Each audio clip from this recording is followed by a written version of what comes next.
Bien, je m'appelle François Cernel, je suis ancien directeur de la ferme expérimentale ici de 92 à 2002, donc je connais bien la situation. Et à l'époque, on avait commencé à organiser au début des visites simplement de la ferme expérimentale pour les étudiants de l'ULB.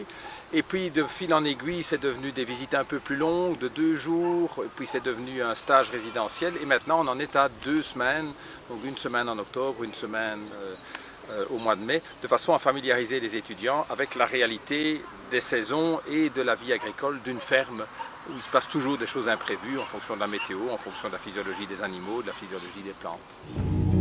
Donc, vous avez vu que là il y a une sacrée évolution depuis le mois d'octobre. On est passé donc à stade de reproduction. Vous avez l'occasion de regarder un petit peu dans les plantes et de voir l'état ici. Donc là, le stade au niveau des plantes, on est au stade de développement des siliques.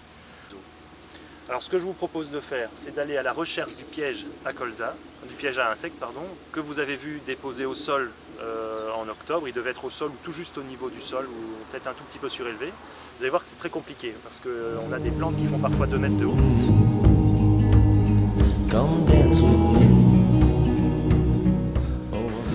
Moi je m'appelle Benjamin, je suis en Master 1 bio-ingénieur sciences agronomiques de l'ULB.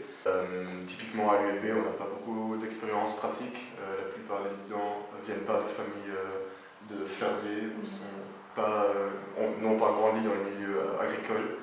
Donc cette semaine c'est très important pour nous pour venir en contact vraiment avec le milieu, avec les cultures, avec l'élevage, avec les animaux, etc. Everybody wants safety, safety, love. Everybody wants comfort.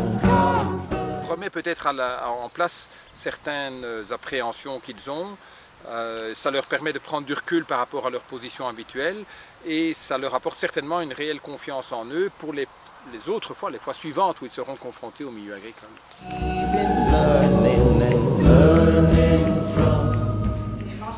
Ce qu'on essaie de nous apprendre techniquement, avoir un contact avec des gens du milieu agricole, c'est vraiment cool et on en parlait justement à midi, de pouvoir parler avec les fermiers de leur vie de tous les jours, c'était hyper intéressant en fait.